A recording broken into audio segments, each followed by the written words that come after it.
From the Cyber Hub bunker and studio, you're tuning in to the Cyber Hub podcast. And now for your host and CISO, James Azar. What's happening, Mr. Falone? Happy Friday. Happy Friday. What up with you? Welcome to everyone. Zero Trust is on our minds today, but I just want to let everyone know who's probably going to be ticked because they can't find it on Facebook. Facebook banned me yesterday for 30 days from live streaming. If you ask yourself why, I'll tell you exactly why Facebook banned me from streaming for 30 days. And all of my pages, we've got, a few dozen pages that we stream on Facebook through all the different groups. Apparently, posting on my personal account that an ISIS supporter stabbed a Jewish man outside of a synagogue in Switzerland is hate speech. It's just a fact. So, yeah, Facebook and their content moderation team just showing you how smart they really are. Well, that's not so nice. No. Who needs them anyway? No. Who needs them anyway? Yeah. Well, we're on YouTube, LinkedIn, X, and Twitch, Rumble. So we're good everywhere else, and you'll be able to catch this on the back end of your podcast streaming platforms as well as on our Substacks. But we're talking least privilege today, Chris. Yes. People hear least privilege, they think access management, but that's just a small piece of a really big pie of the puzzle of least privilege. When you hear least privilege as part of Zero Trust, what comes to your mind? The first thing that comes to my mind is making sure that the right people have access to the right content at the right time, at the right level. And I think that's where a lot of people forget that least privilege is a framework designed not just for access, but also for availability. Yeah, I think you nailed it, right? Least privilege is not just access, it's availability, it's data classification, it's understanding, it's really one of the key pillars of Zero Trust, which is you give people the least amount of privilege that you can in order for them to still be able to do their job. And this comes kind of from the contrary of, if you've ever gone to a new company that never really kind of had any sort of understanding of privilege or data access management or even user access management, you'd see 700 admins everywhere you went. Everyone was an admin. And so least privilege kind of stems from the fact that you should really only have 2 admins. And even then, you should weigh those admins carefully. And then additionally, it's not just those admins, but it's also endpoints. What servers or what applications are talking and what data is being communicated, meaning don't give data that doesn't need to be there. Give just enough is the rule of thumb there. Yeah, and one of the stories that really illustrates this was back earlier in my career supporting a bank. As part of my role in the help desk and our transition from on-premise Exchange to Outlook 365, I redid all of the role management for that bank. We sat down and we talked to all the system owners and system administrators to figure out what exactly each title or group of folks needed for each set of applications, and rebuilt their profiles from scratch so that they only had access to the applications they needed at the level that they needed so that they could do that. Now, if someone needed an admin access, we would require justification and we would only give them admin access for maybe that day, a couple hours, depending on the situation, but never more than a day. And we'd always pull the access when we were done. And I think that part is also missed out. When people request access, they're just given the access and then left with the access, and then they end up building up too much access over time. Yeah, you've got to have a time on access, right? Kind of like a vault. And the idea of least privilege really kind of evolves from the idea of what banks and gas stations and so many cash businesses over the years have done with what they call the timed access, right? You can put in your vault code, but it'll take 10 minutes for the vault to open. So unless you're going to hold up the bank or the gas station for 10 minutes, you're not getting any of the money in the vault. You're getting the little bit of money that's in the cash register. That's the risk they're willing to take. Well, least privilege on a kind of a vault timed on the time scale has applies the same principles. Why do you need this kind of access and how long do you need it for? And you time it. And when deploying the right tools in least privilege, once you really time the access, then you really significantly reduce your risk, your specific risk to that data or to that application or to that integration, right? Now, the other idea of least privilege is never trust anything. And so, as a general rule of thumb, well, I mean, zero trust is zero trust. We say trust but verify, and that's why you and I do this, Chris. But I don't trust anything. And what I mean by that is specific actions as a CISO, specific actions where I feel like there's going to be a lot of data need to be processed. And it makes me a little bit nervous to see all that data being processed, right? What I might end up doing is um, when I'm looking at specific data, forcing it to go from a potential server to a VM, limiting that VM's ability to copy, duplicate, or do anything else with the data. Meaning, if it's a data scientist pulling data for a report for something for the business, they do it on a VM. None of that data is really stored. The statistics are pulled out. The facts that they need are given. Those are taken away, but then none of that data still sits there. The moment that VM is shut down, that data and that whole work essentially wiped clean, so that there's no residue at all. And so you reduce that threat landscape. That's also part of least privilege, right? It's not just who, how, what, and when, but it's how, right? How are they getting it? And then how long does that stay there? And I think that's really important. And I was talking last night with a group of CISOs, and one of the things that we talked about last night was just in time access. I think one of the really cool evolutions over the past couple of years is the automation of just in time access creation for individuals based on a case or something that you're working on, where it gives them the right access to the right system at the right time for that duration. So that's one of the really cool evolutions. And then it tears it down so it doesn't have to be done manually, because we all know admins forget, people forget. So that helps us with our job for that. But before we continue, we're streaming live on LinkedIn, X, not Facebook, and Twitch, other platforms. So ask your questions. We get them here. We'll answer them for you. We're happy to help you better understand this concept. Before we continue on, a really good book that I have to rep is Project Zero Trust.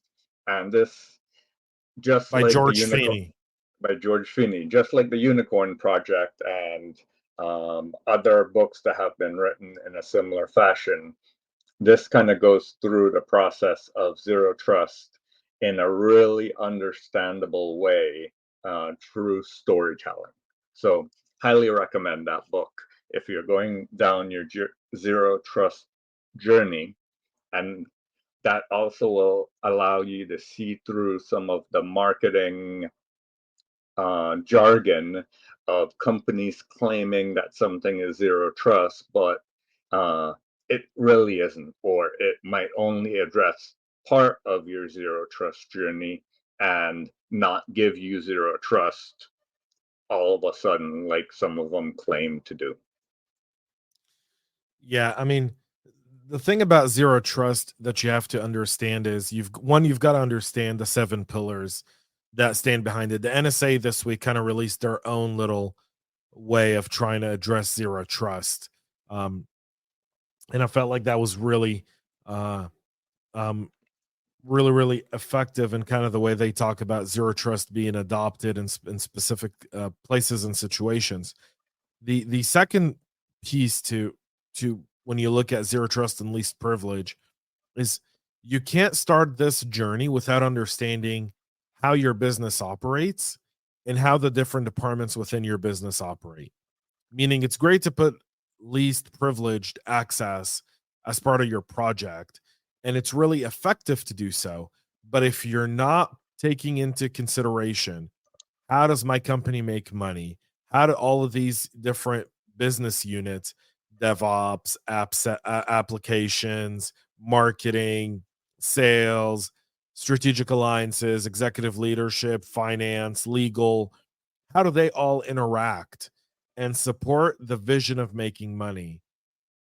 Then you're going to fail miserably at least privilege, because the only way to effectively design least privilege, the only way to effectively design it is to understand how different organizations interact with the data, and then how that data supports those different business units. And then that goes to your supply chain, because least privilege doesn't only apply internal, it also applies external. Who are your partners? What do they need to access the data? You know, oftentimes we see that really kind of clash with marketing, because marketing's like, we want to export all this data to run an ad campaign with this agency. And you go, all right, we need their security. And all of a sudden you realize it's an ad agency with 5 people, and they run their own Google space, and they've got some SaaS program, and they introduce a whole slew of risks, and you're finding yourself having to stand on a hill and either die on it, battle it, and whatnot, because now the idea of least privilege, zero trust comes into play, but you're also impacting business productivity and achievement of business goals. Chances are the people in marketing knew what they were doing. They went to an agency, they wanted to say, here's the things we want to do. Here's why we need to be able to do it in order to generate the revenue, in order to generate the ROI the company needs. And so you have to come with a different way of, there's got to be a different approach here. And this is the soft skill side of least privileges, because there's the technical side and there's the soft skill side. And the soft skill side is really important. You really want to kind of understand and build a support around those needs for the business in order to do that, because once you do that, then you win, right? I mean, that's just a no-brainer. And one of the things that I'd add to that is, as a security professional, your role is to understand what the business is doing to generate revenue, and then how can you best protect the the application or the process in which that you're generating revenue from other external factors, so that they can still generate the revenue without the negative impact of those external factors. And that's another aspect where least privilege comes into play.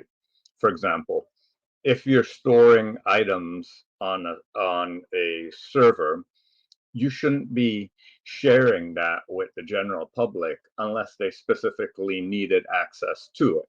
So, for example, this PDF that I just shared, if it were not supposed to be shared, you shouldn't have it available for search engines to index and for people to randomly find it. You want that behind certain content gates or certain permissions of who can access it, when can they access it, and the reasons for them to access it.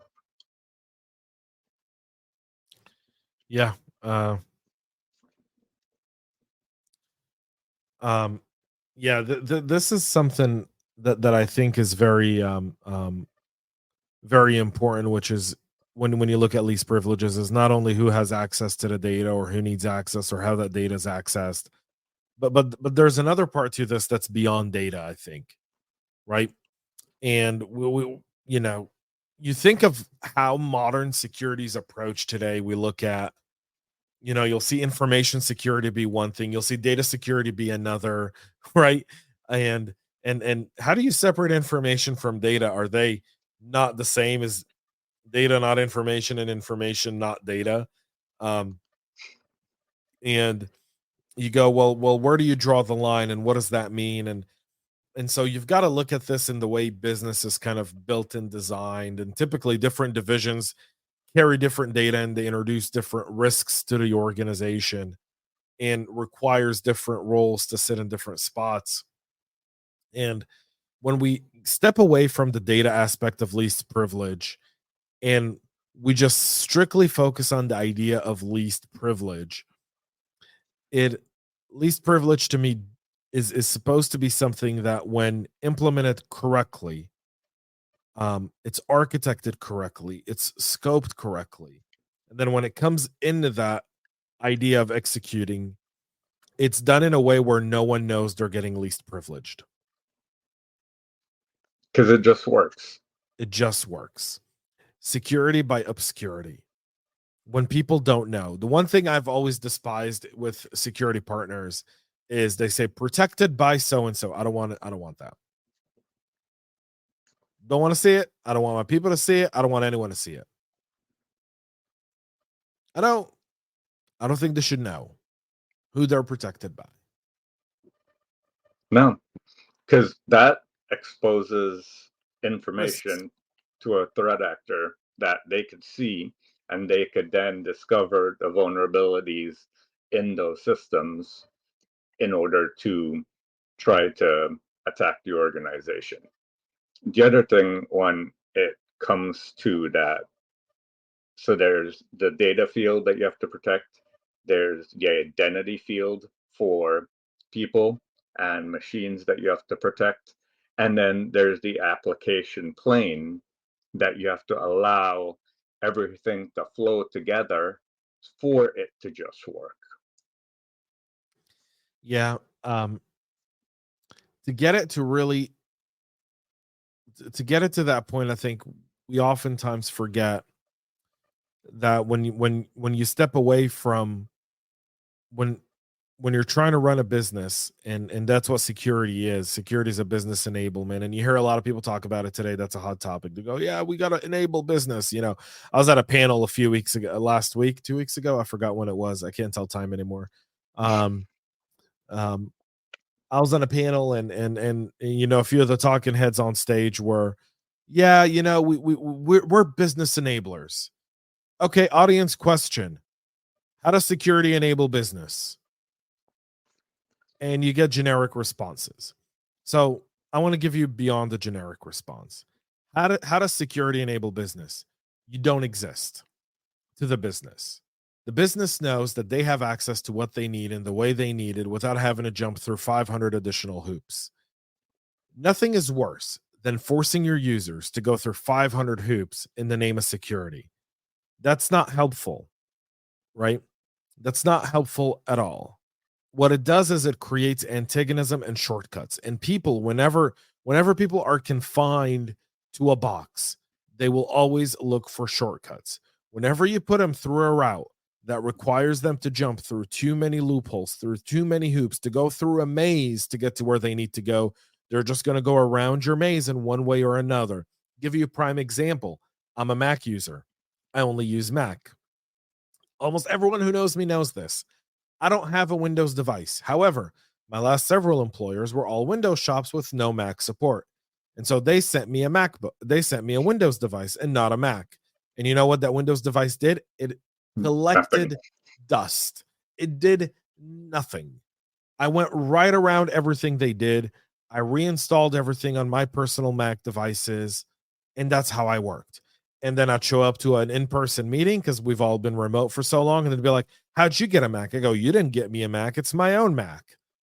Well, how is it all working on your own Mac? We don't do Mac support. I go, you don't, but all of our applications do. And you And can't. Go ahead, Chris. I was reading a book called Security Chaos Engineering, and the second chapter in that book focuses on all the things that users do to get around the controls or the limitations that you put. And as a security program, you shouldn't look at that as they're trying to break the system. You should look at that as they're making the system more resilient by finding ways around the things that you thought were secure. Why? Because they've adapted to the environment and found an easier way to do it, which means the loops you were sending them through aren't effective, don't help them. You have to provide them with that path that makes it easy to do, and look at the things that they do as, oh, these are adaptations to the environment that we need to consider in order to help the business function effectively. Yeah, you've gotta be able to step away from it. The best example of security by obscurity I can give you, and this applies to least privilege, directly applies to least privilege, and no one I think does it better than the Israelis at Ben Gurion Airport. So if you've ever flown in and out of Israel, you'll notice that flying in, security is almost non-existent. Flying out, there's layers of securities, but you only see really 1, 2 of them, and that's it. And here's how it works. When you're driving into the airport, they've got a checkpoint. It's an armed checkpoint with armed guards that check every single vehicle going in, right? They'll speak to the occupants of the vehicle, etc., kind of scoping them out. From that moment on, that's the last time you'll ever see an armed guard at Ben Gurion Airport. The rest of the route, as you're driving into the terminal and getting into the terminal, no armed guards, no nothing. It's not like here where you see, armed TSA agents or Homeland Security or cops or all of that. Nothing. When you walk to the terminal, they've got magnometers that are there, right? You go through the magnometers, there's an armed person there as well. Now, once you walk into the terminal, you don't see anyone. Nothing in the terminal at all. Not a soul with a weapon at all. However, the guards are there. They're all there. There's a ton of security there. You'll never notice it because they're dressed like travelers. They're walking around with luggage and backpacks, and they just look like anyone else at that airport. So if you're a bad guy trying to do something bad, when everyone's wearing a uniform, you know exactly where to go first. If you've ever seen a bank robbery movie, what's the first thing they do? To go to the security guard at the bank, right? Take out the security guard, then we can take over the bank. Can't do that at Ben Gurion Airport because you could have 1 or you could have 50 people there that are security, and you'd never know it until a bullet goes through the back of your head, right? Because that's how fast it is.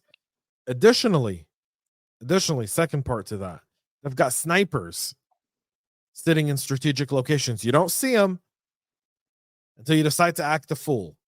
And they've got snipers, right? Then when you're incoming, by the way, they've got armed guards in different areas of the airport, but you won't see them. They look like travelers again. And that, to me, folks, is zero trust, least privilege, right? You as a traveler don't need to know who the security guards are. As a deterrence, think of perimeter security, network security, all of that. You need to have some sort of WAF. You got to have some sort of access management restrictions, specific tunnels to get people in. That's the security they see. And then they don't see any of the other defense in depth and pillars and layers of your security. You're making them guess. The moment you make adversaries guess is the moment you increase your chances to identify their actions, because now they've got to trigger an action to get a reaction in order to understand what's there. And once they trigger an action, if you approach that action correctly, then you've got it. Then you've successfully identified what's happening in your environment, and that folks is the best way to explain least privilege, zero trust in a way where you go, not even the employees at the airport know who the security people are. They could see familiar faces, but then again, the shifts and the rotation and the stuff is, and Israel's landlocked. So the only way out of Israel is through the airport, and there's only one airport. So if you see the same face 3 times, that's not weird because there's no other way to leave the country but to go through that airport. I hope that made sense. Well, that brings us to the bottom of the hour. We have a couple minutes left. If we have any questions, we'll take them. But if not, next week we'll be tackling the next pillar of zero trust, which is whatever you want it to be, buddy. Whatever you want it to be. Do we want to talk about do we want to talk about users? Do we want to talk about, I know, whatever you want it to be. Let's talk about users. Let's talk about users next week. Yeah, let's do that. We talked about least privilege today. Part 3 will be around users. Go check out Chris's Substack. Check out my Substack. Chris, your Substack is CPF-Coaching? Yes. CPF.substack.com. Yep. And I'll share the links for it. You can find it on my LinkedIn profile. It's also in the notes. Yep. It's also in the notes. So check out his Substack. Check out my Substack, jamesazor.substack.com. Subscribe. We're going to create our own YouTube channel and kind of a playlist for our content. We do these episodes. Right now it sits in 2 different places, so you can catch it there. Eventually we'll get it all under one. I think we're just trying to get some decent content before we put it out. Yeah. And in the meantime, send us questions. If you have a topic that you want us to cover, reach out to James, myself, send us questions, and we'll cover them in one of the future episodes. All right. Well, Chris, have a great weekend, everyone, for listening, watching. Thank you so much. Have a great weekend, and we'll see y'all next week. Thanks all. Bye. We love feedback, so make sure to connect with us on social media and subscribe to our podcast on your favorite podcast listening platform.